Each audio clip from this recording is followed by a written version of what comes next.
এখন দেখুন এখন নির্বাচনের প্রচারটা চরম মুহূর্তে আছে, হ্যাঁ সবাই প্রচার করছে। খোয়াইয়ে আমরা খবর নিয়েছি গতকাল খোয়াইয়ে 83 পাওয়ার একটা কমিটি হলে কংগ্রেসের নির্বাচনী প্রচার সভা ছিল। 83 পাওয়ার একটা কমিটি হলে এবং এটা আমরা জানলাম যে কোনো রকমভাবে পুলিশের আগাম অনুমতি নেওয়া ছিল না, কিন্তু তারা এখানে কালকে নির্বাচনী হলসভা করছে। হলসভা শেষ করার পরে তারা যখন ফিরছিল তখন পথে তারা কনভয়ের শেষ গাড়িতে কে বা কারা দিল ছুটছে। এইটাই লোকের উপরে আক্রমণ।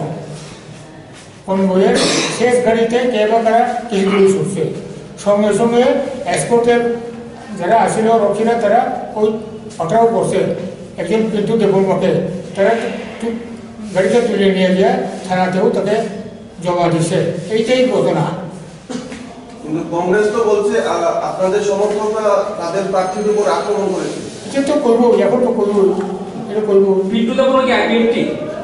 আইপিএফটি কিনা এখন পিন্টু তো আমাদের, পিন্টু তো আমাদের, পিন্টু দেববর্মা আপনাদের? এটা আমি